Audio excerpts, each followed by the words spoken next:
From our Chicago studios, this is the Muslim News on Muslim Network TV. Assalamu alaikum, I'm Samana Siddiqui.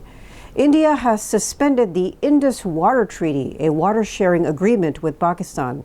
India blames Pakistan for killing 26 in Indian-occupied Kashmir, although no evidence has been presented. Military attachés in both countries have been recalled, and India has asked Pakistan to cut its mission staff from 55 to 30. The only border crossing has also been closed. The recent deadly assault occurred in a meadow in Anantnag district, where gunmen targeted men among a group of tourists. At least 17 others were injured. Pakistan has called India's claims baseless. Former Pakistani Minister Sherry Rahman condemned the attack, but criticized what she called the Indian media's reflexive finger-pointing. A little-known group, the Resistance Front, has reportedly claimed responsibility, but this remains unverified. The violence has sparked panic across Kashmir. Tourists are fleeing, schools have closed, and security has been tightened. Kashmir is a disputed territory between the two nuclear powers, Pakistan and India. Indian-held Kashmir has faced an armed struggle since 1989, where 700,000 Indian soldiers are stationed. Amazon is under fire for backing out of hosting an Arab American heritage event just 48 hours before it was scheduled. It was organized more than 2 weeks ago to celebrate National Arab American Heritage Month at the retail giant's East Coast headquarters in Virginia. Nearly 300 attendees were registered to attend, including musicians and speakers like Palestinian American Congresswoman Rashida Tlaib. Organizers say they had worked for 6 months to plan the event with Amazon's internal group, Arabs at Amazon. But on April 7th, Amazon told organizers the event was postponed. The Arab America Foundation, which was behind the event, scrambled to find a new venue and ended up holding it in a nearby church. A man in Morgan Hill, California, has been charged with a hate crime for verbally and physically attacking Muslim worshippers during Ramadan. The Santa Clara County District Attorney says the incident included shoving an elderly man outside a prayer center. However, District Attorney Jeff Rosen called the attack much more serious than just a shove and revealed his office has filed 15 hate crime cases this year alone. Witnesses of the incident say the attacker hurled Islamophobic and anti-Palestinian slurs as well. Rosen is urging others to report such acts and stresses that hate crimes hurt not just individuals, but entire communities and American values. Journalists from top U.S.-funded international media outlets protested outside the National Press Building in Washington, D.C. on Tuesday. They gathered to oppose President Donald Trump's decision to slash budgets and shut down parts of their organizations, fearing looming layoffs and funding cuts.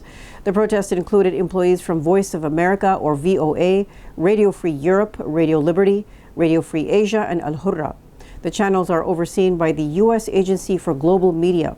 The Trump administration's move mainly targets VOA and its sister networks. VOA has been funded by Congress since World War II. It broadcasts in more than 60 languages across more than 100 countries. Meanwhile, late Tuesday, a federal judge ordered the Trump administration to restore VOA and its internationally affiliated news services. The Justice Department has launched a new task force to fight what it calls anti-Christian bias within the federal government. Attorney General Pam Bondi declared religious freedom for Christians and all Americans will be protected. The new task force to eradicate anti-Christian bias was ordered by President Donald Trump in February and will be led by Bondi. Trump's executive order said the government must end what it called the weaponization of federal agencies against Christians. The task force will work to identify what the Trump administration says are unlawful government policies or actions that discriminate against Christians. It will also consult with religious groups and state governments to fix existing rules that may fuel anti-Christian sentiment. A federal judge has blocked the Trump administration from rapidly deporting detained Venezuelan migrants in Colorado without proper notice. U.S. District Judge Charlotte Sweeney ruled officials must give 21 days notice before deporting any detainees under the Alien Enemies Act.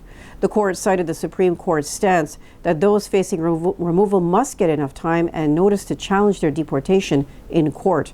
Migrants must also be informed of their rights in a language they understand, including the right to seek legal help and judicial review. As well, Sweeney's temporary restraining order bans moving detainees out of Colorado. The ruling comes after President Donald Trump labeled Venezuela's Tren de Aragua gang a terrorist group and began mass deportations of suspected gang members without due process.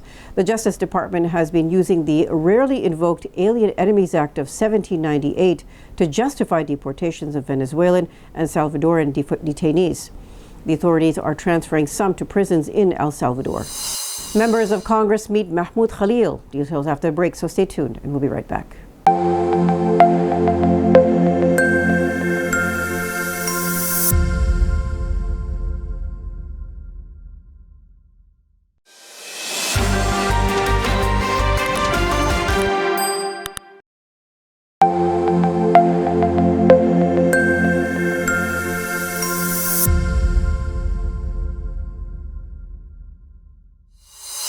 A group of Democratic lawmakers visited students who have been detained for supporting Palestine in Louisiana on Tuesday. They called their imprisonment by Immigration and Customs Enforcement, or ICE, a national disgrace. Senator Ed Markey and Representatives Jim McGovern, Ayanna Pressley, and Benny Thompson met with Mahmoud Khalil and Rumeysa Öztürk, who are being held at separate ICE detention centers. Neither has been charged with a crime.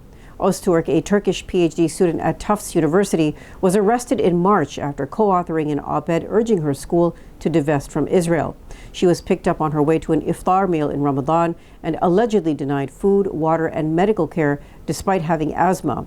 Khalil, a Palestinian green card holder and Columbia University graduate, was arrested for joining campus protests last year and denied temporary release to attend his child's birth this week. Lawmakers say Khalil and Öztürk's First and Fifth Amendment rights are being violated, and they are demanding their immediate release.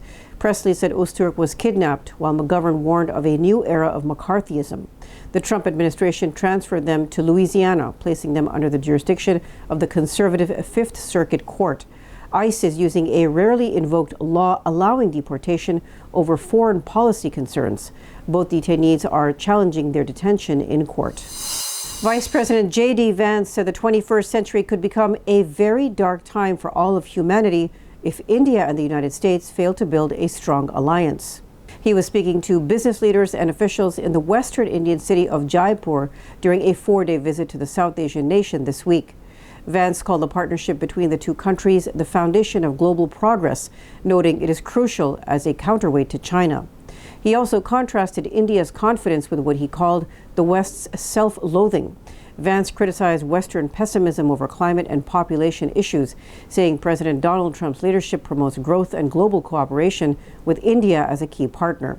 He also announced U.S. and Indian negotiators had finalized terms for a potential trade agreement touching on military co-production, undersea cable investments, and expanded energy exports. Vance reaffirmed America's support for supplying military hardware like the F-35 fighter jet to India, which has long relied on Russian weapons. Modi is expected to host President Donald Trump later this year for a Quad summit. The four nations security group comprises the U.S., India, Japan, and Australia. More than 150 university presidents across the country have denounced the Trump administration's attacks on higher education.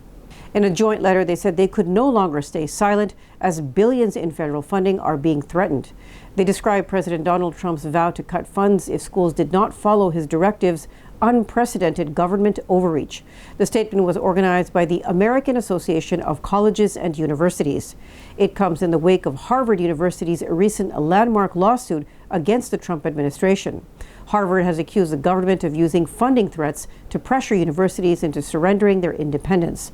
The Trump administration's crackdown has targeted schools accused of failing to protect Jewish students from Free Palestine protests. The administration has also called into question diversity programs on college campuses. Some universities have already lost funding or have been forced to accept federal oversight of academic departments. Israel killed at least 39 Palestinians and injured 105 across Gaza in the past 24 hours, according to the Palestinian Health Ministry. The deadliest incident occurred at a school-turned-shelter in Gaza City's Al-Tufah neighborhood.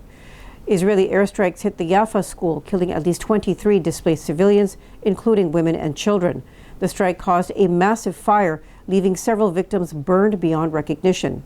Rescue teams are still searching for survivors, but lack of equipment is slowing recovery. Overnight, another shelter in Gaza City was hit, raising the local death toll there to 13. 6 people remain trapped under rubble. In the Shujaiya neighborhood, 3 more people were killed in a separate air raid. In northern Gaza, Israeli jets targeting homes in Jabalia killed 4 civilians. In the south, 2 more were killed in Khan Yunis, while 5 were injured in an Israeli strike on a tent for displaced families in Bani Suhaila. The health ministry reports that Israel has killed more than 51,000 Palestinians and wounded more than 117,000 since it began its genocide in Gaza over 18 months ago. Other estimates include Palestinians whose bodies remain under rubble and put the death toll at more than 60,000. Meanwhile, Israeli Finance Minister Bezalel Smotrich has threatened to collapse Prime Minister Benjamin Netanyahu's government unless Gaza is fully occupied and ruled under Israeli military control. He has also reiterated his support for banning aid into the enclave. The International Criminal Court has issued arrest warrants for Netanyahu and former Defense Minister Yoav Gallant for war crimes in Gaza. Israel also faces a genocide case at the International Court of Justice. A Palestinian activist was detained at London's Heathrow Airport under the Firearms Act for wearing a jumper with a map of Palestine. The arrest, caught on video, shows heavily armed police confronting the man over his keffiyeh-patterned sweater. The activist was there to report on the departure of Israeli politician Gideon Sa'ar, who is accused of war crimes in Gaza. His arrest has drawn criticism, with rights groups accusing the UK authorities of racial profiling and suppressing free Palestine voices.